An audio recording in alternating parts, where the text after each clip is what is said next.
नमस्कार. बुकवाईज विथ विशालमध्ये तुमचं सगळ्यांचं स्वागत आहे. नमस्कार. आज आपण एका अशा कादंबरीवर बोलणार आहोत जिने मराठी साहित्यात एक महत्त्वाचं स्थान निर्माण केलंय. विश्वास पाटील यांची महानायक. आणि आपण आज तिच्या पहिल्या भागात जरा खोलवर शिरणार आहोत. हो, आणि खोलवर हा शब्द इथे खूप महत्वाचा आहे, कारण ही कादंबरी म्हणजे केवळ सुभाषचंद्र बोस यांची एक सरळसोट जीवनकथा नाहीये. अगदी. म्हणजे तेव्हा जन्म झाला, मग हे शिक्षण घेतलं, मग राजकारणात आले, असं नाहीये हे. अजिबात नाही. हे चरित्र नाही, तर चरित्राच्या पलीकडचं काहीतरी आहे. भारतीय स्वातंत्र्य लढ्याची एक एक पर्यायी वाट, जी धाडसी होती, वादळी होती, त्या वाटेची ही एक साहित्यिक पुनर्रचना आहे. बरोबर. आणि म्हणूनच आजच्या आपल्या या चर्चेचा उद्देश स्पष्ट आहे. आपण हे शोधणार आहोत की एक हुशार, संवेदनशील आणि खरं तर थोडा बंडखोर तरुण महानायक कसा बनतो. त्याच्या जडणघडणीचे ते सुरुवातीचे टप्पे कोणते होते? हो, त्यांच्या बालपणापासून ते थेट राष्ट्रीय राजकारणातल्या त्यांच्या वादळी प्रवेशापर्यंतचा प्रवास आपण या कादंबरीच्या आधारे उलगडणार आहोत. चला तर मग सुरुवात करूया. सुरुवात होतीये ती कटकमहून, त्यांचं घर. हो. वडील जानकीनाथ बोस, एक मोठे नामांकित वकील, अत्यंत स्वाभिमानी, शिस्तप्रिय, आणि आई प्रभावती देवी. ते अगदी उलट, धार्मिक पण तितक्याच कणखर. अगदी. म्हणजे एका बाजूला कायदा आणि दुसऱ्या बाजूला श्रद्धा, या दोन ध्रुवांमध्ये असं म्हणूया की सुभाषचंद्रांचं व्यक्तिमत्व घडत होतं. लेखकाने हे वातावरण इतकं छान उभं केलंय की आपल्याला ते संस्कार जाणवतात. आणि मला यातली गोष्ट खूप महत्त्वाची वाटते. वडिलांकडून त्यांना तर्क आणि न्याय मिळाला, तर आईकडून एक प्रकारची आतली शक्ती, स्वतःच्या आवाजावर विश्वास ठेवण्याची शिकवण. हो, आणि म्हणूनच लहानपणापासूनच त्यांच्यात अन्यायाविरुद्ध एक चीड होती. ती होतीच. तो शाळेतला प्रसंग तर आजही विचार केला की अंगावर काटा येतो. नक्कीच. तो प्रसंग म्हणजे त्यांच्या संपूर्ण आयुष्याचा एक छोटासा आरसा आहे. एक ब्रिटिश प्राचार्य भारतीय विद्यार्थ्यांचा अपमान करतो, आणि हा लहान मुलगा सुभाष त्यांच्या बाजूने उभा राहतो. एकटा? हो, एकटा. त्याला शिक्षा होते, शाळेतून काढून टाकलं जातं, पण लेखक इथेच त्यांचं कौशल्य दाखवतात. ही घटना फक्त एक बंडखोरी म्हणून येत नाही. मग काय म्हणून येते? लेखक आपल्याला सुभाषचंद्रांच्या मनात घेऊन जातात. तिथे भीती आणि स्वाभिमान यांच्यात एक लढाई सुरू आहे. वा. आणि त्या लढाईत स्वाभिमान जिंकतो. अपमान सहन करत जगण्यापेक्षा स्वाभिमानाने शिक्षा भोगलेली बरी, हा विचार त्यांच्या मनात पक्का बसतो. म्हणजे भविष्यात जे प्रचंड मोठं ब्रिटिश साम्राज्य होतं, हो, त्याला आव्हान देण्याचं बीज इथेच त्या लहानशा घटनेत रोवलं गेलं. अगदी बरोबर. पाटील यांची भाषा इथे खूप प्रभावी आहे. ते त्रयस्थपणे नाही सांगत हे. ते सुभाष यांच्या नजरेतून, त्यांच्या मनातल्या त्या संतापाच्या ठिणग्यांसकट तो प्रसंग उभा करतात. म्हणजे ही फक्त एक आठवण नाही, तर त्यांच्या व्यक्तिमत्वाला एक दिशा देणारी घटना होती. यानंतर ते कलकत्त्याला जातात, प्रेसिडेन्सी कॉलेज. हो, आणि ते वातावरण तर आणखीनच भारलेलं असणारच. कलकत्ता म्हणजे तेव्हा विचारांचा एक ज्वालामुखी होता, आणि सुभाषचंद्र त्या ज्वालेकडे ओढले गेले नसते तरच नवल. तिथे त्यांच्यावर कोणाचा प्रभाव पडला? सगळ्यात जास्त प्रभाव पडला तो स्वामी विवेकानंदांच्या विचारांचा. उठा, जागे व्हा, आणि ध्येय साध्य होईपर्यंत थांबू नका, हे वाक्य त्यांच्यासाठी फक्त एक सुविचार नाही राहिलं. तो त्यांच्या जगण्याचा मंत्र बनला नाही था. हो, तो जगण्याचा मंत्र बनला. पण इथे एक प्रश्न येतो. कोणता? एकीकडे विवेकानंदांचे विचार, देशसेवा, अध्यात्म, आणि दुसरीकडे कुटुंबाच्या अपेक्षा, करिअरचा दबाव, ICS होण्याचा मार्ग. बरोबर.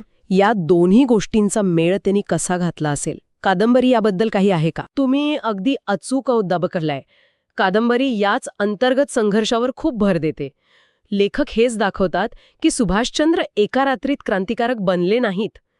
त्यांच्या मनात एक प्रचंड द्वंद्व सुरू होतो. एक आवाज सांगायचा, शिक, ICS हो, कुटुंबाचं नाव मोठं कर. आणि दुसरा आतला आवाज विचारायचा, हे सगळं कुणासाठी? ज्या देशात तुझे बांधव गुलाम आहेत, तिथे तुझ्या वैयक्तिक यशाला काय अर्थ आहे? हा संघर्ष ही त्यांच्या तरुणपणातली सर्वात मोठी लढाई होती. आणि याच विचारांमधून त्यांनी एक असा मार्ग निवडला जो खरं तर थोडा विचित्र वाटतो. ICS परीक्षेचा? हो, देशसेवा करायची आहे, पण नोकरी ब्रिटिशांचीच स्वीकारायची. हाच तर त्यांच्या विचारांमधला रंजक भाग आहे. कदाचित त्यांना असं वाटलं असेल की शत्रूला हरवायचं असेल तर आधी त्याची ताकद, त्याची व्यवस्था आतून समजून घ्यायला हवी. अच्छा, म्हणजे आत शिरून सिस्टीम समजून घ्यायची. बरोबर. आणि मग ते इंग्लंडला जातात, अभ्यास करतात आणि फक्त उत्तीर्ण होत नाहीत. 4थ्या क्रमांकाने पास होतात. विचार करा, ही केवढी मोठी गोष्ट होती त्या काळी. अविश्वसनीय. संपूर्ण देशासाठी ही अभिमानाची गोष्ट असणार, पण इथेच कथेला ते वळण मिळतं ज्याची आपण सगळे वाट बघतोय. हो, तो निर्णायक क्षण. The point of no return. अगदी. इंग्लंडमधल्या वास्तव्यात त्यांना ब्रिटिश साम्राज्यवादाचा तो खरा भेसूर चेहरा दिसतो. भारतीयांना मिळणारी ती तुच्छतेची वागणूक, तो वर्णद्वेष. हे सगळं पाहून त्यांना आतून काहीतरी टोचायला लागतं. त्यांना जाणीव होते की ही ICSची नोकरी म्हणजे एक सोन्याचा पिंजरा आहे. आणि या व्यवस्थेचा भाग बनून आपण आपल्याच लोकांवर अन्याय करणाऱ्या सत्तेचे गुलाम होऊ. बरोबर. आणि मग ते तो ऐतिहासिक निर्णय घेतात. ICSचा राजीनामा. हो, आजच्या काळात याचा विचार करणंही शक्य नाहीये. म्हणजे कोणीतरी IAS परीक्षेत टॉप करून ती नोकरी सोडून देईल एका अनिश्चित भविष्यासाठी. कल्पनाच करू शकत नाही आपण. लेखक त्यांच्या मनातली नेमकी कोणती भावना इथे पकडतात? भीती, धाडस की आणखी काही? लेखक इथे या निर्णयाला फक्त एक त्याग म्हणून नाही बघत. ते दाखवतात की खरा त्याग म्हणजे फक्त काहीतरी सोडणं नसतं, तर एका मोठ्या ध्येयासाठी स्वतःची ओळख नव्याने घडवणं असतं. ICS सोडून सुभाषचंद्र फक्त नोकरी सोडत नव्हते. मग काय करत होते? ते ब्रिटिश व्यवस्थेतील यशस्वी भारतीय ही ओळख पुसून स्वातंत्र्याचा सैनिक ही नवी ओळख स्वीकारत होते. वा, म्हणजे हा निर्णय भावनिक नव्हता, तर पूर्णपणे वैचारिक होता. हो. कादंबरीत त्यांच्या वडिलांना लिहिलेल्या पत्रांचा उल्लेख आहे. त्यात त्यांची वैचारिक स्पष्टता दिसते. ते लिहितात की ज्यांच्या पायात गुलामगिरीच्या बेड्या आहेत त्यांना प्रशासक होण्याचा अधिकार नाही. म्हणजे महानायक बनण्याच्या प्रवासातला हा पहिला आणि सर्वात मोठा डोंगर त्यांनी ओलांडला. नक्कीच. भारतात परतल्यावर काय होतं? ते थेट गांधीजींना भेटायला जातात, बरोबर? हो. आणि ही भेट खूप खूप महत्वाची आहे, कारण इथे दोन वेगवेगळ्या विचारसरणी समोरासमोर येतात. गांधीजी आणि बोस. गांधीजींच्या अहिंसक मार्गाने, त्यांच्या नैतिक शक्तीने सुभाषचंद्र प्रभावित होतात. त्यांच्या मनात गांधीजींबद्दल प्रचंड आदर निर्माण होतो. पण एक पण आहे इथे. हो, पण ते पूर्णपणे सहमत होत नाहीत. आणि इथेच त्या संघर्षाची पहिली ठिणगी पडते. याला संघर्ष म्हणता येईल की मतभेद? खरं तर याला दोन पिढ्यांमधला, दोन दृष्टिकोनांमधला फरक म्हणणे जास्त योग्य ठरेल. गांधीजींचा मार्ग संयमाचा होता, सत्याग्रहाचा होता. पर सुभाषचंद्रांच्या रक्तात तारुण्य सळसळत होतं. अगदी. त्यांना वाटत होतं की इतक्या मोठ्या साम्राज्यवादी शक्तीला केवळ अहिंसेने नमवता येणार नाही. त्यासाठी प्रसंगी आक्रमक व्हावं लागेल, लष्करी मार्गाचाही विचार करावा लागेल. हो, पण कादंबरी हे खूप चांगल्या पद्धतीने दाखवते की हा मतभेद केवळ मार्गांबद्दल नव्हता, मग तो वेळेबद्दल सुद्धा होता. गांधीजींना लांब पल्ल्याच्या लढाईवर विश्वास होता, तर सुभाषचंद्रांना वाटत होतं की आपल्याकडे वेळ कमी आहे, आंतरराष्ट्रीय परिस्थिती बदलत आहे आणि आपण त्याचा फायदा घेतला पाहिजे. हा संघर्ष म्हणजे स्वातंत्र्य कसं मिळवायचं यावरचा होता. एक गट म्हणत होता आपण अर्ज विनंत्या करून कायदेशीर मार्गाने हळूहळू अधिकार मिळवू, आणि सुभाषचंद्रांसारख्या नेत्यांना वाटत होतं की नाही, आता थेट हातोडाच घालायला हवा. हा संयम विरुद्ध आक्रमकता असा लढा होता. आणि साहजिकच त्यांच्या या आक्रमकतेमुळे ब्रिटिश सरकार त्यांच्या मागे लागतं. हो, अटक, तुरुंगवास हे सगळं सुरू होतं. तुरुंगवासाचा त्यांच्यावर काय परिणाम होतो? तुरुंगवास त्यांना कमजोर नाही करत, उलट जास्त मजबूत बनवतो. लेखक तुरुंगातल्या दिवसांचं वर्णन एका वेगळ्याच दृष्टिकोनातून करतात. ते दाखवतात की सुभाषचंद्रांचं शरीर तुरुंगात होतं, पण त्यांचं मन स्वतंत्र होतं. अगदी. तो एकांतवासाचा काळ ते अभ्यास, चिंतन आणि भविष्यातल्या लढ्याची योजना आखण्यासाठी वापरतात. त्यांची आत्मशक्ती तिथे अधिक प्रखर होते. म्हणजे तुरुंगाने त्यांना शारीरिक त्रास दिला, पण मानसिकदृष्ट्या ते अधिक धारदार झाले. हो, आणि तिथून सुटल्यावर ते पुन्हा काँग्रेसच्या राजकारणात सक्रिय होतात. पण यावेळी ते अधिक आत्मविश्वासाने आणि स्पष्ट विचारांनी उतरतात. आणि तरुणांमध्ये त्यांची लोकप्रियता तर प्रचंड वाढते. हो ना, त्यांची भाषणं लोकांना खेचून घ्यायची. पण यामुळे काँग्रेसमधल्या जुन्या मवाळ नेत्यांमध्ये अस्वस्थता वाढते. नेहरूंसोबत त्यांचे संबंध कसे होते? मैत्रीचे होते, पण वैचारिक अंतर होतं. आणि गांधीजींसोबतचा तो आदरयुक्त संघर्ष तर सुरूच होता. तर कादंबरीचा पहिला भाग जिथे संपतो तिथे आपण सुभाषचंद्रांना नेमकं कुठे पाहतो? पहिला भाग जिथे संपतो तिथे सुभाषचंद्र एका अशा वळणावर उभे आहेत जिथे त्यांनी स्वतःचा मार्ग निश्चित केला आहे. म्हणजे म्हणजे ते आता केवळ एक तरुण नेते नाहीत, तर ते एक पर्यायी विचार घेऊन उभे राहिलेले आव्हान आहेत. त्यांच्या मनात हे स्पष्ट झालंय की स्वातंत्र्य मागून मिळणार नाही ते हिसकावून घ्यावं लागेल. आणि त्यासाठी कोणतीही किंमत मोजायची त्यांची तयारी आहे. म्हणजे पुढच्या मोठ्या वादळाची ही सुरुवात आहे. देशाबाहेर जाण्याचा निर्णय, आझाद हिंद सेनेची स्थापना, या सगळ्या मोठ्या घटनांची पायाभरणी या पहिल्या भागात झालेली दिसते. अगदी. लेखक इथे वाचकाला पुढील मोठ्या संघर्षाची चाहूल देऊन थांबतात. काँग्रेसमधले मतभेद, जागतिक राजकारण आणि या सगळ्यातून तयार होणारी एक नवी दिशा, या सगळ्याची बीज या पहिल्या भागात पेरलेली दिसतात. महानायक होण्याच्या प्रवासाचा हा पाया आहे, ज्यावर पुढची इमारत उभी राहणार आहे. बरोबर. तर आज आपण महानायकच्या पहिल्या भागातून सुभाषचंद्र बोस नावाच्या एका वादळाची सुरुवात कशी झाली हे पाहिलं.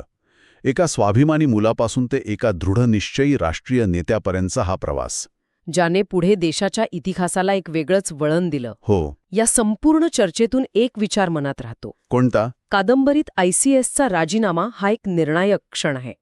तो क्षण आपल्याला विचार करायला लावतो की आपल्या आयुष्यात असा क्षण कधी येतो जेव्हा आपल्याला एका मोठ्या ध्येयासाठी आपलं वैयक्तिक यश, आपली सुरक्षितता हे सगळं बाजूला ठेवावं लागतं. आणि असा त्याग करण्यासाठी, ती मोठी उडी घेण्यासाठी लागणारी ताकद ती कुठून येते? हो, हा प्रश्न कादंबरी आपल्या प्रत्येकाच्या मनात सोडून जाते. खरंच विचार करायला लावणारा प्रश्न आहे. आजची चर्चा आपण इथेच थांबवत आहोत, पण महानायकचा प्रवास अजून संपलेला नाही. नाही, अजिबात नाही. आजची चर्चा आवडली असेल तर बुकवाईज विथ विशालला नक्की लाईक करा, शेअर करा आणि सबस्क्राईब करा.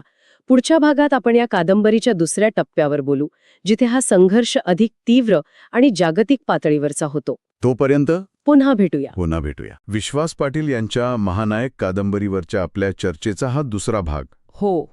पहिल्या भागात आपण पाहिलं की नेताजी सुभाषचंद्र बोस नावाचं वादळ भारतीय राजकारणात कसं उभं राहिलं, त्यांचे विचार कसे घडले. पण आता आपण कादंबरीच्या अशा एका टप्प्यावर आलो आहोत जिथे हा खेळच बदलतो. अगदी. कल्पना करा की एक बुद्धिबळाचा खेळाडू आहे, ज्याच्या सगळ्या महत्त्वाच्या मोहऱ्यांना म्हणजे प्यादी, हत्ती, घोडा यांना देशांतर्गत पटावरच अडकवून ठेवलंय. बरोबर. प्रत्येक चालीवर बंधनं आहेत. अशावेळी तो खेळाडू काय करेल? तो फक्त पट नाही बदलत. नाही, तो खेळाचे नियमच बदलायला निघतो. नेताजींनी नेमकं हेच केलं. बरोबर. भारतात राहून ब्रिटिशांविरुद्ध लढण्याच्या सगळ्या वाटा बंद झाल्यावर त्यांनी भारताबाहेरून या साम्राज्याला आव्हान देण्याचा एक अविश्वसनीय आणि धाडसी निर्णय घेतला. तुमची ही बुद्धिबळाची उपमा अगदी अचूक आहे. आणि मी त्यात अजून एका गोष्टीची भर घालेन. हा खेळाडू फक्त पट्ट बदलत नव्हता, तर त्याला माहीत होतं की जुन्या नियमांनी तो कधीच जिंकू शकणार नाही. बरोबर. आणि म्हणूनच कादंबरीचा हा भाग एखाद्या राजकीय थ्रिलरपेक्षा कमी नाही. हो. इथे फक्त घटनांची साखळी नाही, तर एका माणसाच्या प्रचंड इच्छाशक्तीची, त्याच्या मनातल्या घालमेळीची आणि ध्येयाप्रती असलेल्या अविचल निष्ठेची ही गोष्ट आहे. म्हणजे विचार करा ना, कलकत्त्याच्या घरात नजरकैद, बाहेर शेकडो गुप्तहेरांचा पहारा, तिथून पठाणाचा वेश घेऊन निसटणं, अफगाणिस्तानच्या त्या बर्फाळ आणि धोकादायक मार्गांवरून चालत जाणं, प्रत्येक क्षणी मृत्यूसमोर दिसत असताना, आणि मग शेवटी जर्मनीला पोचून हिटलरसारख्या हुकुमशहाच्या डोळ्यात डोळा घालून भारताच्या स्वातंत्र्याची मागणी करणं. अगदी. या प्रत्येक प्रसंगात आपल्याला नेताजी नावाच्या माणसाचे वेगवेगळे पैलू दिसतायत. कधी ते एकाकी आहेत, कधी धूर्त राजकारणी आहेत, तर कधी तत्वांसाठी झगडणारे आदर्शवादी. तुम्ही या भागाला राजकीय थ्रिलर म्हणालात, आणि त्याची सुरुवात तर एखाद्या स्पाय सिनेमासारखीच होते. म्हणजे ती कलकत्त्यातील नजरकैद. हो. ती परिस्थिती नेमकी कशी होती? कादंबरीत त्याचं वर्णन कसं केलंय? ती नजरकैद म्हणजे कोंडमारा होता. ब्रिटिश सरकारला नेताजींची लोकप्रियता आणि तरुणांवर असलेला त्यांचा प्रभाव इतका धोकादायक वाटत होता की त्यांना घरातच डांबून ठेवलं. हो, त्यांच्याच घरात कैद करून टाकलं. एल्गिन रोडवरचं त्यांचं घर म्हणजे एक तुरुंगच बनलं होतं. बापरे. भरा बाहेर आणि आतमध्ये साध्या वेशातील पोलिसांचा आणि गुप्तहेरांचा खडा पहारा. अगदी घरातल्या नोकरांवरही नजर ठेवली जात होती. म्हणजे कोणाला भेटता येत नव्हतं. कोणाला भेटायचं नाही, बोलायचं नाही. या सगळ्यामुळे त्यांची तब्येतही खूप खालावली होती. पण विश्वास पाटील इथे एक विलक्षण गोष्ट दाखवतात. कोणती? त्यांचं शरीर जरी खंगत चाललं होतं, तरी त्यांचं मन स्वातंत्र्याच्या विचारांनी अक्षरशः पेटून उठलं होतं. म्हणजे पलायन हा त्यांच्यासाठी फक्त एक साहसी पर्याय नव्हता, तर ती एक धोरणात्मक गरज बनली होती. बरोबर? अगदी बरोबर. त्यांच्या मनात हे स्पष्ट झालं होतं की भारतात राहून मी माझ्या देशाला स्वतंत्र करू शकणार नाही. गांधीजी आणि काँग्रेसच्या मार्गांवर त्यांचा विश्वास उरला नव्हता आणि सशस्त्र क्रांतीचे देशांतर्गत प्रयत्न ब्रिटिशांनी चिरडून टाकले होते. आणि त्यांना एक संधी दिसली. हो, त्यांना हे दिसत होतं की दुसरं महायुद्ध ही भारतासाठी एक सुवर्ण संधी आहे. ब्रिटन युद्धात अडकलं असताना त्यांच्या शत्रूंची मदत घेऊन जर बाहेरून हल्ला केला तरच हे साम्राज्य कोसळेल. म्हणजे नजरकैदीतून सुटणं हा त्यांच्या ग्रँड स्ट्रॅटेजीचा पहिला टप्पा होता. पहिला आणि सर्वात महत्वाचा टप्पा. तो एक पोरकटपणाचा निर्णय नव्हता, तर एका मोठ्या योजनेची ती सुरुवात होती. आणि मग ती रात्र येते, इतिहासाला कलाटणी देणारी. त्या पलायनाबद्दल कादंबरीत जे थरारक वर्णन आहे त्याबद्दल थोडं सांगा ना. जानेवारी 1941ची एक थंडगार रात्र. नेताजींनी दाढी वाढवली होती, चष्मा लावला होता आणि एका विमा एजंट मोहम्मद जियाउद्दीन या नावाने पठाणी वेशात. हो, पठाणी वेशात ते घराच्या मागच्या दाराने बाहेर पडले. त्यांचा पुतण्या शिशिर बोस गाडी चालवत होता. आणि बाहेर गुप्तहेरांचा पहारा. हो ना, त्या सगळ्यांना चुकवून काळोखात गाडी नाहीशी होते. हा प्रसंग वाचताना अक्षरशः श्वास रोखला जातो, कारण ही फक्त शारीरिक सुटकळ नव्हती. नाही, तर सुभाषचंद्र बोस ही ओळख पुसून टाकून एका अज्ञात भविष्यात टाकलेलं ते एक पाऊल होतं. आणि त्यानंतरचा प्रवास तर अजूनच खडतर होता. हो, म्हणजे कलकत्ता ते काबूल आणि पुढे मॉस्को मार्गे बर्लिन, हा प्रवास म्हणजे प्रत्येक पावलावर धोका होता. अफगाणिस्तानच्या डोंगराळ भागात थंडीने आणि भुकेने जीव जातो की काय असं वाटत होतं. पकडले जाण्याची भीती. विश्वासघात होऊ शकला असता, ते कधीही पकडले जाऊ शकले असते. कादंबरीत एक प्रसंग आहे जिथे अफगाणिस्तानात एका चेकपोस्टवर ते जवळजवळ पकडलेच गेले होते. अरे रे. त्यांच्या सहकार्याच्या प्रसंगावधानाने ते वाचले. तो क्षण वाचताना अक्षरशः काळजाचा ठोका चुकतो. अखेर इतके धोके पत्करून ते जर्मनीत पोहोचतात. एका अर्थाने ही एक मोठी अचिव्हमेंट होती. नक्कीच. पण इथेच एका नव्या आणि अधिक गुंतागुंतीच्या संघर्षाला सुरुवात झाली. कारण आता त्यांचा सामना होता ॲडॉल्फ हिटलरशी. हो, आणि इथे नेताजींच्या व्यक्तिमत्वाची खरी कसोटी लागली. त्यांची रणनीती साधी आणि स्पष्ट होती. शत्रूचा शत्रू तो आपला मित्र. बरोबर. ब्रिटन हा जर्मनीचा शत्रू होता, म्हणून जर्मनीची मदत घ्यायची. पण इथे एक प्रचंड मोठं नैतिक द्वंद्व होतं. तेच मी विचारणार होतो. हिटलरची वंशवादी, क्रूर आणि हुकुमशाही विचारसरणी, हो, ती नेताजींच्या समाजवादी आणि समतावादी विचारांच्या पूर्णपणे विरुद्ध होती. मग हा विरोधाभास त्यांनी कसा हाताळला? म्हणजे हिटलरच्या विचारसरणीशी जुळवून घेणं त्यांना वैयक्तिक पातळीवर किती जड गेलं असेल? कादंबरीत त्याबद्दल काही भावनिक चित्रण आहे का? नक्कीच आहे. विश्वास पाटील यांनी नेताजींच्या मनातली ही घालमेल खूप प्रभावीपणे मांडली आहे. त्यांना हे माहीत होतं की ते एका सैतानाशी हातमिळवणी करत आहेत. पण त्यांच्यासमोर एकच ध्येय होतं, भारताचं स्वातंत्र्य. त्यासाठी त्यांना हा व्यवहार्य पण कठोर निर्णय घ्यावा लागला. आणि हिटलरसोबतच्या भेटीचं वर्णन ते तर अप्रतिम आहे. त्या भेटीत नेताजी अजिबात दबून गेले नाहीत. ते एका स्वतंत्र देशाचे प्रतिनिधी म्हणून अत्यंत आत्मविश्वासाने हिटलरशी बोलले. अच्छा.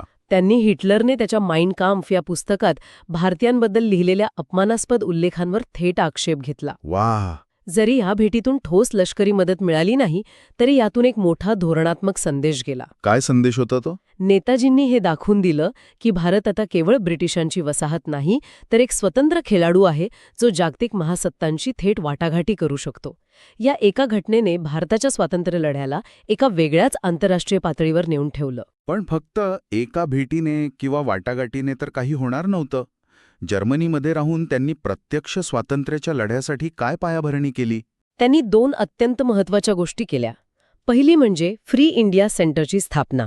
Free India centre? हो, हे सेंटर म्हणजे फक्त एक कार्यालय नव्हतं, तर ते परदेशात भारताचं एक अघोषित दूतावास होतं. म्हणजे एक अनऑफिशियल एम्बसी. अच्छा. इथे धोरणं ठरवली जात, जर्मनीच्या सरकारशी समन्वय साधला जात असे आणि भविष्यातील आझाद हिंद सेनेसाठी वैचारिक पायाभरणी केली जात होती. म्हणजे जय हिंद ही घोषणा? हो, जय हिंद ही घोषणा आणि जनगण मन हे राष्ट्रगीत म्हणून स्वीकारण्याचा निर्णय याच काळात याच सेंटरमध्ये झाला. आणि दुसरी गोष्ट म्हणजे आझाद हिंद रेडिओ. बरोबर. पण मला एक प्रश्न आहे, फक्त रेडिओ आणि एक सेंटर उभारून प्रत्यक्ष लढाईत किती फरक पडणार होता? हे सिम्बॉलिझम जास्त होतं की याची काही ठोस रणनीती होती? नाही, हा खूप महत्वाचा प्रश्न आहे. आझाद हिंद रेडिओ हे निव्वळ प्रतीक नव्हतं. ते एक शक्तिशाली मानसिक शस्त्र होतं, एक सायकोलॉजिकल वेपन. कसं काय? विचार करा, भारतात ब्रिटिश सरकार बातम्यांवर कडक नियंत्रण ठेवून होतं. वृत्तपत्रांवर सेन्सॉरशिप होती. बरोबर आहे. अशा परिस्थितीत समुद्रपार जर्मनीतून थेट नेताजींचा आवाज भारतीयांच्या घरात रेडिओवर पोहोचत होता. तो आवाज ब्रिटिश सरकारच्या सगळ्या प्रचार यंत्रणेला छेद देत होता. म्हणजे एक आशेचा किरण होता तो. अगदी.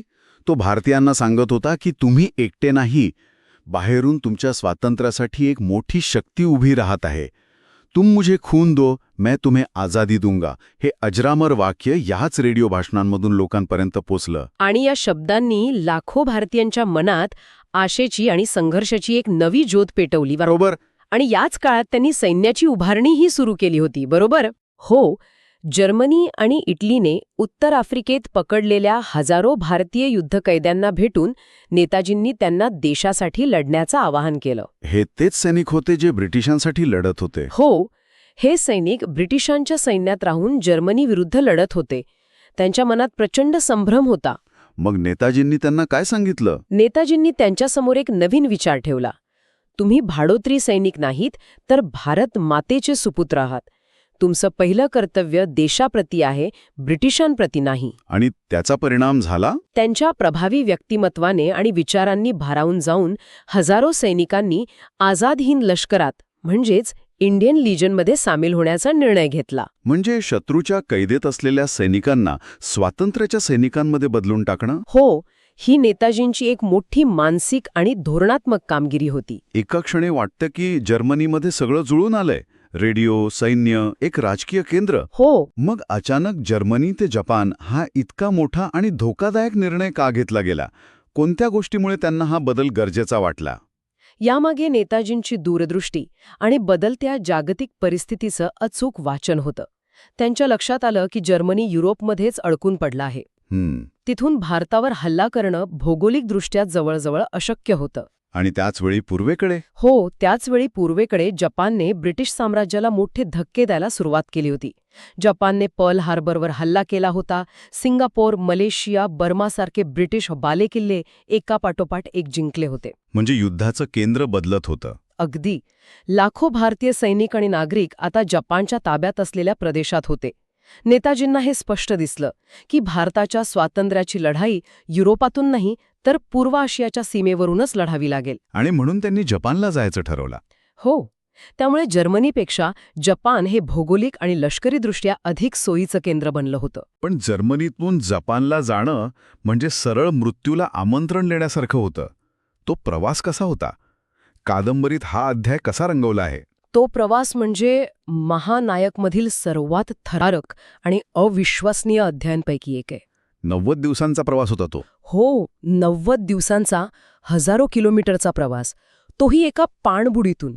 कल्पना करा, एका लहानशा जर्मन पाणबुडीत म्हणजे यू बोटमध्ये खोल समुद्राखालून प्रवास. अंगावर काटा येतो. सतत घुसमट, अंधार, मर्यादित अन्न आणि पाणी.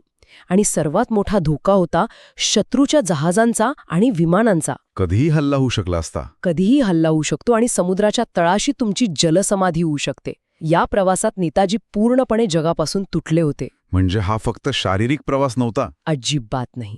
तो त्यांच्या मानसिक धैर्याची, त्यांच्या संयमाची आणि ध्येयावरील निष्ठेची ती एक कठोर परीक्षा होती. आणि त्यातलं तो पाणबुडी बदलण्याचा प्रसंग? हो. आफ्रिकेच्या टोकाजवळ माडागास्कर जवळ रात्रीच्या अंधारात एका जर्मन पाणबुडीतून दुसऱ्या जपानी पाणबुडीत स्थलांतरित होण्याचा प्रसंग त्या अंगावर काटा आणणार आहे. इतिहासातील ही एकमेव अशी घटना आहे जिथे दोन देशांच्या पाणबुड्यांनी समुद्राखाली अशा प्रकारे एका व्यक्तीचं स्थलांतरण केलं. आणि इतके कष्ट घेऊन मृत्यूच्या दाढेतून परत येऊन ते अखेर आशियात पोहोचतात. या सगळ्या जोखमीचं फळ मिळालं का? तिथलं वातावरण कसं होतं? हो. त्यांचं आगमन म्हणजे एका नव्या वादळाची सुरुवात होती. जपानमध्ये आणि जपानच्या ताब्यात असलेल्या सिंगापूर, मलेशियामध्ये त्यांचं स्वागत एखाद्या राष्ट्रप्रमुखाप्रमाणे झालं. म्हणजे तिथे आधीच तयारी झाली होती. हो. रासबिहारी बोस यांच्यासारख्या ज्येष्ठ क्रांतिकारकांनी तिथे स्वातंत्र्यासाठी आधीच जमीन तयार करून ठेवली होती. ब्रिटिशांच्या पराभवाने खचलेले हजारो भारतीय सैनिक आणि स्वातंत्र्यासाठी आसुसलेले सामान्य नागरिक एका नेत्याची वाट पाहत होते. अगदी. एका एका दमदार नेत्याची वाट पाहत होते आणि नेताजींच्या रूपाने त्यांना तो नेता मिळाला. इथे त्यांना स्वातंत्र्याची खरी संधी दिसली. आणि मग त्यांनी एका मोठ्या आझाद हिंद सेनेच्या उभारणीची तयारी सुरू केली. हो, ज्याची कहाणी आपण पुढच्या भागात पाहणार आहोत. तर या भागात आपण नेताजींच्या प्रवासाचा एक अविश्वसनीय टप्पा पाहिला. कलकत्त्याच्या नजरकैदेतून सुटून जागतिक राजकारणाच्या महासागरात त्यांनी घेतलेली उडी. अगदी. ही कहाणी केवळ एका व्यक्तीच्या धाडसाची नाही, तर एका मोठ्या ध्येयासाठी आंतरराष्ट्रीय स्तरावर मित्र आणि संसाधने कशी उडी करावीत याचं हे एक उत्तम उदाहरण आहे. बरोबर. त्यांनी प्रतिकूल परिस्थितीतही केवळ इच्छाशक्ती, धूर्तपणा आणि दूरदृष्टीच्या जोरावर जर्मनी आणि जपानसारख्या महासत्तांना भारताच्या स्वातंत्र्याच्या लढ्यात सामील होण्यास भाग पाडलं. त्यांनी लढ्याला एका वेगळ्याच पातळीवर नेलं. हो, त्यांनी भारताच्या स्वातंत्र्य लढ्याला स्थानिक पातळीवरून उचलून थेट जागतिक पटलावर नेऊन ठेवलं. आणि या सगळ्या प्रवासात एक प्रश्न नक्कीच मनात रेंगाळतो. आपल्या अंतिम ध्येयासाठी काही तत्वांशी किंवा विचारांशी तडजोड करणं कितपत योग्य असतं?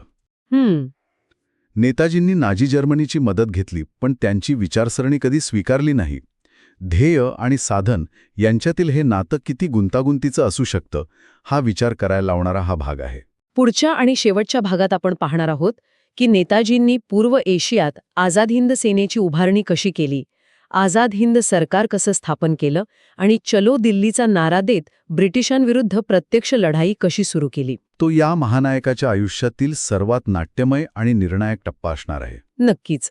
महानायकवरील आमचे हे सखोल विश्लेषण जर श्रोत्यांना आवडलं असेल तर बुकवाईज विथ विशाल या चॅनलला नक्की लाईक, शेअर आणि सबस्क्राईब करून आम्हाला पाठिंबा द्या.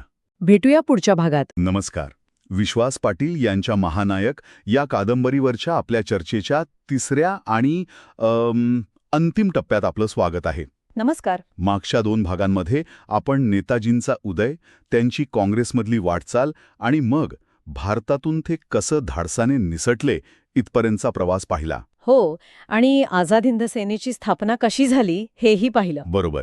पण आजचा भाग मला वाटतं त्या महानायकाच्या आयुष्यातला सर्वात वादळी, भावनिक आणि तितकाच महत्वाचा आहे. अगदी. कारण हा केवळ युद्धाचा किंवा पराभवाचा लेखाजोखा नाहीये. नाहीच. ही एका स्वप्नाची गोष्ट आहे, एका दुर्गम्य इच्छाशक्तीची आणि इतिहासाच्या पानांवर कायमस्वरूपी कोरल्या गेलेल्या एका गूढ अखेरीचा प्रवास आहे. आणि म्हणूनच हा भाग खूप गुंतागुंतीचा आहे. कारण इथे एक मोठा प्रश्न उभा राहतो की लष्करीदृष्ट्या पराभूत झालेला एक नेता महानायक कसा ठरतो. बरोबर. हाच प्रश्न आहे. आजच्या चर्चेचा आपला उद्देश हाच आहे की या कादंबरीच्या आधारे या प्रश्नाचं उत्तर शोधणं.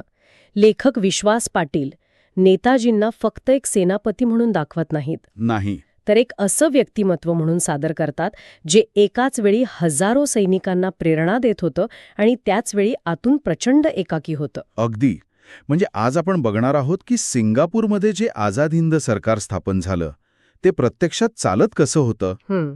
दिल्ली चलो हा नारा तो फक्त एक घोषणा होती की त्यामागे काही ठोस रणनीती होती. बरोबर. आणि बर्माच्या त्या घनदाट जंगलात म्हणजे निसर्गाशी आणि शत्रूशी एकाच वेळी लढताना सैनिकांची मानसिक अवस्था काय असेल. खूपच अवघड कल्पना आहे ती. आणि सर्वात महत्त्वाचं, कोहिमा इम्फाळच्या लढाईत विजयाच्या इतक्या जवळ पोचूनही पदरी पराभव का आला. तो एक निर्णायक क्षण होता. या पराभवानंतर नेताजी खचले की नव्या उमेदीने उभे राहिले. आणि शेवटी ते तैवान प्रकरण, तिथे नक्की काय घडलं. मला वाटतं या सगळ्या प्रश्नांमधून आपल्याला त्या महानायकाची एक वेगळी, एक मानवी बाजू दिसेल. नक्कीच. चला तर मग या प्रवासाला सुरुवात करूया. चला. मला एक प्रश्न नेहमी पडतो.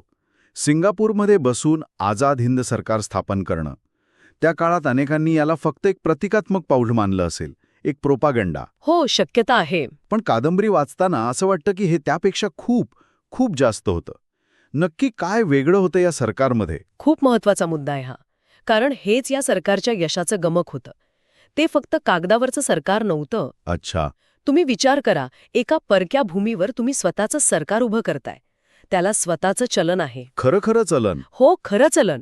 स्वतःची टपाल तिकीटं आहेत, स्वतःचं राष्ट्रगीत आहे आणि सर्वात महत्वाचं म्हणजे स्वतःचं लष्कर आहे. म्हणजे एक प्रकारे पॅरलल गव्हर्नमेंट चालवत होते ते. अगदी. परदेशातून भारताची एक पॅरलल गव्हर्नमेंट. आणि या सरकारला जपान, जर्मनी, इटली सारख्या 9 देशांनी मान्यता दिली होती. देशांनी. हो. म्हणजे त्याला एक आंतरराष्ट्रीय वैधता होती. नेताजींनी केवळ घोषणा केली नाही तर एक संपूर्ण व्यवस्था उभी केली होती. आणि ह्याच व्यवस्थेचे ते स्वतः पंतप्रधान, संरक्षण मंत्री आणि सरसेनापती होते. म्हणजे एकाच व्यक्तीकडे इतकी सत्ता. यावर सैन्यात किंवा त्यांच्या सहकाऱ्यांमध्ये काही कुजबूज असं काही चित्रण आहे का कादंबरीत? कादंबरी याकडे नेताजींचा आत्मविश्वास आणि त्यांच्यावर लोकांचा जो विश्वास होता त्या दृष्टिकोनातून पाहते. त्या क्षणी ती गरज होती. तिथे काही लोकशाही पद्धतीने निवडणुका घेऊन सरकार स्थापन करण्याची परिस्थिती नव्हती. एक व्यक्ती हवी होती जी अंतिम निर्णय घेऊ शकेल आणि ज्याच्या शब्दाला सगळेजण प्रमाण मानतील. बरोबर. नेताजींनी जेव्हा आजपासून भारत स्वतंत्र आहे ही घोषणा केली तेव्हा तो केवळ एक राजकीय नारा नव्हता. ती एक जबाबदारी होती जी त्यांनी स्वतःच्या खांद्यावर घेतली होती. आणि त्यामुळे स्वातंत्र्य हे स्वप्न न राहता एक मिशन बनलं. अगदी. एक मिशन ज्याचे ते स्वतः कमांडर होते. आणि या मिशनमध्ये ते एकटे नव्हते, त्यांची सेना होती. पण मला सर्वात जास्त आश्चर्य वाटतं ते राणी झाशी रेजिमेंटचं. हो, ते तर आहेच. म्हणजे ज्या काळात भारतात स्त्रिया पडद्याआड होत्या, त्या काळात नेताजींनी स्त्रियांची एक अख्खी फौज उभी केली. ही कल्पनाच किती क्रांतिकारी आहे की नाही? निश्चितच. आणि हेच नेताजींना त्यांच्या काळापेक्षा कितीतरी पावलं पुढे असलेलं सिद्ध करतं. कॅप्टन लक्ष्मी सेहगल यांच्या नेतृत्वाखाली ही रेजिमेंट केवळ दिखाव्यासाठी नव्हती. अच्छा. त्यांना पुरुषांप्रमाणेच कठोर लष्करी प्रशिक्षण दिलं गेलं होतं. नेताजींचा दृष्टिकोन एकदम स्पष्ट होता. स्वातंत्र्याच्या लढ्यात स्त्री आणि पुरुष समान आहेत. त्यांची जबाबदारी आणि बलिदानही समान. बरोबर. ही सेना म्हणजे केवळ शस्त्रसज्ज सैनिकांचा जमाव नव्हता. ती एक नव्या, आधुनिक आणि समानतेवर आधारित भारताची प्रतिकृती होती. म्हणजे ही सेना केवळ शस्त्रसज्ज नव्हती, तर वैचारिकदृष्ट्याही प्रगत होती. हो. आणि हेच विचार सैनिकांपर्यंत पोहोचवण्यासाठी नेताजी स्वतः त्यांच्याशी बोलायचे असं कादंबरीत म्हटलं आहे, नाही का? हो, आणि ही त्यांची खासियत होती. ते केवळ आदेश देणारे जनरल नव्हते. कादंबरीत अनेक प्रसंग आहेत जिथे ते सैनिकांच्या बराकींमध्ये जाऊन त्यांच्यासोबत जेवत आहेत, त्यांच्या अडचणी ऐकत आहेत. त्यांची भाषणं म्हणजे केवळ शब्दांची फेकाफेक नसायची. ते जेव्हा म्हणायचे, तुम्ही मला रक्त द्या, मी तुम्हाला स्वातंत्र्य देईन, तेव्हा ते प्रत्येक सैनिकाला त्या लढ्याशी वैयक्तिकरित्या जोडत होते. एक भावनिक नातं तयार करत होते. अगदी. ते त्यांना सांगत होते की तुम्ही केवळ सैनिक नाही, तुम्ही इतिहास घडवणारे नायक आहात. याच वैयक्तिक संवादातून आणि प्रेरणेतून दिल्ली चलो या घोषणेत प्रचंड ऊर्जा निर्माण झाली. पण ही ऊर्जा आणि हा नारा पुरेसा होता का? कारण बर्माच्या त्या घनदाट जंगलातून दिल्ली गाठणं हे वाटते तितके सोपे नक्कीच नव्हते. अजिबात नाही. तर इथला हा भाग म्हणजे ते फक्त युद्धाचं वर्णन नाहीये. ते निसर्गाशी आणि परिस्थितीशी केलेल्या एका महाभयंकर संघर्षाचं चित्रण आहे. अच्छा. तुम्ही कल्पना करा, सतत कोसळणारा मुसळधार पाऊस, ज्यामुळे नद्या-नाल्यांना पूर आलेत. गुडघाभर चिखलातून सैन्य चाललंय. बापरे. जळवा, साप, विंचू यांचा धोका, मलेरिया आणि कॉलेरासारख्या साथीच्या रोगांनी सैनिक मरत आहेत. खायला अन्न नाही, प्यायला शुद्ध पाणी नाही आणि औषधं तर दूरचीच गोष्ट. आणि या सगळ्या नैसर्गिक आपत्तींशी लढताना समोर बलाढ्य ब्रिटिश सैन्य. हो, आधुनिक शस्त्रास्त्रांनी सज्ज. हा संघर्ष केवळ शौर्याचा नव्हता, तो सहनशक्तीचा होता. आणि या परिस्थितीत सैनिकांचं मनोधैर्य टिकून ठेवणं किती अवघड असेल, त्यांच्या मनात काय विचार येत असतील, यावर कादंबरी काही भाष्य करते का? हो, आणि लेखकाने हे खूप प्रभावीपणे मांडलं आहे. सैनिकांच्या मनात घराची आठवण आहे, मृत्यूची भीती आहे, पण त्याच वेळी नेताजींवर आणि स्वातंत्र्याच्या स्वप्नावर अढळ विश्वास आहे. आणि स्वतः नेताजी तिथे होते. हीच तर महत्वाची गोष्ट आहे. ते आघाडीवर उपस्थित होते. ते केवळ सुरक्षित ठिकाणी बसून आदेश देत नव्हते, तर आपल्या सैनिकांसोबत खांद्याला खांदा लावून उभे होते. त्यांचं तिथे असण्याचं एक मोठी प्रेरणा ठरली असेल. सर्वात मोठी प्रेरणा. याच जिद्दीच्या जोरावर सेना कोहिमा आणि इम्फाळच्या वेशीपर्यंत पोहोचली. कोहिमा आणि इम्फाळ, इथेच तर सगळं गणित बिघडलं. विजयाच्या इतक्या जवळ येऊनही आझाद हिंद सेनेला माघार घ्यावी लागली. नेमकं काय चुकलं तिथे? या पराभवाला कोणी एक व्यक्ती जबाबदार नाहीये. अनेक गोष्टी एकाच वेळी विरोधात गेल्या. म्हणजे? थोडक्यात सांगायचं तर कोहिमा इम्फाळची लढाई म्हणजे एका उत्कृष्ट स्टार्टअपचा दुःखद अंत होता. स्टार्टअप म्हणजे कसं? बघा, त्यांच्याकडे विजन होतं, स्वातंत्र्य, एक समर्पित टीम होती, आझाद हिंद सेना. पण शेवटच्या आणि सर्वात महत्वाच्या टप्प्यात फंडिंग आणि रिसोर्सेस म्हणजे रसद आणि जपानी पाठिंबा संपले. अच्छा. जपानने हवाई संरक्षण देण्याचं वचन पाळलं नाही. त्यामुळे ब्रिटिश विमानं सहजपणे बॉम्बफेक करत होती. पावसाळा लवकर सुरू झाल्याने रसद पोचवणारे सगळे रस्ते बंद झाले. आणि जपानी सैन्याने पण माघार घेतली. हो, त्यांनी माघार घ्यायला सुरुवात केली. युद्धात केवळ जिद्द पुरेशी नसते, तर अचूक नियोजन, भक्कम रसद पुरवठा आणि नशिबाची साथही लागते. हेच यातून सिद्ध झालं. पण मग या पराभवाचा नेताजींवर काय परिणाम झाला? एक नेता म्हणून ज्याने आपलं सर्वस्व पणाला लावलं होतं, तो हे अपयश कसं स्वीकारतो? कादंबरीनुसार यानंतर ते अधिक एकाकी पडले. हो, कारण हा केवळ एका लढाईचा पराभव नव्हता. जागतिक पटावर परिस्थिती बदलत होती. म्हणजे जर्मनी हरत होतं. बरोबर. जर्मनीचा पाडाव झाला होता. जपान शरणागतीच्या वाटेवर होता. ज्यांच्या मदतीने हा लढा उभा केला, तेच आता कमजोर झाले होते. अशावेळी आझाद हिंद सेनेचं आणि सरकारचं भवितव्य काय, हा प्रश्न त्यांच्यासमोर होता. नक्कीच. कादंबरी या टप्प्यावर खूप भावनिक होते. लेखक नेताजींच्या मनातील द्वंद्व, त्यांचं आत्मपरीक्षण आणि तरीही न संपणारी त्यांची आशा याचं चित्रण करतात. ते आपल्या ध्येयाला अपयशी होताना पाहत होते. हो, पण तरीही पुढच्या लढ्यासाठी रशियाची मदत घेण्याचा विचार करत होते. त्यांचा संघर्ष संपला नव्हता. आणि याच परिस्थितीत त्यांचा तो शेवटचा गूढ प्रवास सुरू होतो.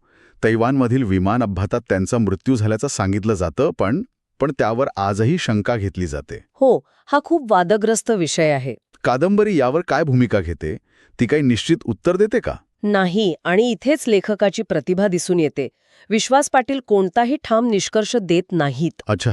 ते न्यायाधीश मुखर्जी आयोगाच्या अहवालाचा आणि इतर पुराव्यांचा संदर्भ देऊन अधिकृत दावा मांडतात, पण त्याचवेळी त्याभोवती असलेले संशय आणि पर्यायी शक्यतांचाही उल्लेख करतात. म्हणजे त्यांचा खरंच मृत्यू झाला, की ते रशियाला पोचले, की अज्ञातवासात गेले? हे प्रश्न ते वाचकांसाठी अनुत्तरित ठेवतात. आणि यामुळेच हा भाग अधिक प्रभावी ठरतो. तो आपल्याला विचार करायला लावतो. बरोबर. इतिहास हा केवळ तथ्यांचा संग्रह नसतो, तर त्यात अशा अनेक गूढ जागा असतात. अगदी. म्हणजे नेताजी शारीरिकदृष्ट्या त्या अपघातानंतर अस्तित्वात होते की नाही, हा प्रश्न जरी बाजूला ठेवला तरी त्यांचा प्रभाव तर संपला नाही. उलट तो त्यानंतर अधिकच वाढला असं म्हणता येईल का? नक्कीच. ही एक मोठी विडंबना आहे. ज्या नेताजींना ब्रिटिश युद्धगुन्हेगार मानत होते, त्यांच्याच सेनेतील अधिकाऱ्यांवर जेव्हा दिल्लीच्या लाल किल्ल्यात देशद्रोहाचा खटला चालवला गेला, तेव्हा तर संपूर्ण देश त्यांच्या बाजूने उभा राहिला. हो, नौदलात बंड झालं. ज्या सैनिकांना ब्रिटिश देशद्रोही ठरवत होते, त्यांना सारा देश नायक मानू लागला. आणि या एका घटनेने ब्रिटिशांच्या सत्तेलाच सुरुंग लावला. अगदी. त्यांच्या नैतिक पायालाच सुरुंग लावला. कादंबरीतून हा संदेश स्पष्टपणे मिळतो की 1947 मध्ये भारताला जे स्वातंत्र्य मिळालं, ते केवळ राजकीय वाटाघाटींचं फळ नव्हतं. यामागे नेताजींचा त्याग आणि त्यांनी निर्माण केलेली ती भावनिक लाटही होती. हो, तो लष्करी दबाव आणि ती राष्ट्रव्यापी भावनिक लाटही तितकीच कारणीभूत होती. तर मग या सगळ्या चर्चेनंतर आपण पुन्हा मूळ प्रश्नावर येतो. कादंबरीनुसार महानायक म्हणजे नक्की कोण? जो युद्ध जिंकतो तो, की जो पराभूत होऊनही लोकांच्या मनात जिवंत राहतो तो? कादंबरीत दुसऱ्या पर्यायाला अधोरेखित करते. ती नेताजींना देवत्व बहाल करत नाही. ती त्यांच्या चुका, त्यांचे काही निर्णय, त्यांचा स्वभाव हे सगळं मानवी पातळीवर दाखवते. पण या सगळ्याच्या पलीकडे जाऊन त्यांचं मोठेपण हे त्यांच्या ध्येयाशी असलेल्या अविचल निष्ठेत आहे. त्यांच्या जिद्दीत आहे. हो, प्रतिकूल परिस्थितीतही मार्ग काढण्याच्या त्यांच्या वृत्तीत आहे आणि स्वातंत्र्यासाठी आपलं सर्वस्व अर्पण करण्याच्या तयारीत आहे. पराभूत होऊनही जो विचाराने, प्रेरणेने आणि त्यागाने जिंकतो, तोच खरा महानायक, असा संदेश ही कादंबरी देते. खरंच, महानायकचा हा अंतिम भाग नेताजींना एका गुंतागुंतीच्या आणि मानवी नायकाच्या रूपात आपल्यासमोर ठेवतो. त्यांचा वारसा केवळ जय पराभवावर अवलंबून नाही, तर त्यांच्या अटूट जिद्दीवर आणि ध्येयनिष्ठेवर अवलंबून आहे. विश्वास पाटील यांनी या कादंबरीतून इतिहास केवळ सांगितला नाही, तर तो अक्षरशः जिवंत केला आहे. अगदी खरंय. जर तुम्हाला हे विश्लेषण आवडले असेल तर कृपया बुकवाईज विथ विशालला लाईक, शेअर आणि सबस्क्राईब करायला विसरू नका. कादंबरी इथे संपते, पण नेताजींची गाथा संपत नाही. ती स्वाभिमान, धैर्य आणि राष्ट्रप्रेमाचं प्रतीक म्हणून कायम जिवंत राहते. ऐकणाऱ्यांसाठी एक विचार आहे. इतिहासातील घटनांना केवळ अधिकृत नोंदी, तारखा आणि आकड्यांच्या पलीकडे जाऊन जेव्हा आपण एखाद्या व्यक्तीच्या मानवी भावना, त्याचे संघर्ष आणि त्याच्या स्वप्नांच्या दृष्टिकोनातून पाहतो, तेव्हा त्या इतिहासाचा आपल्यावर काय वेगळा परिणाम होतो? खूपच विचार करायला लावणारा प्रश्न आहे. आणि याच विचारासोबत पुढील वेळी कोणत्या पुस्तकाचा सारांश ऐकायला आवडेल तुमच्या सूचना कमेंट्समध्ये नक्की कळवा. तुमची निवड पुढील भागात सादर केली जाऊ शकते.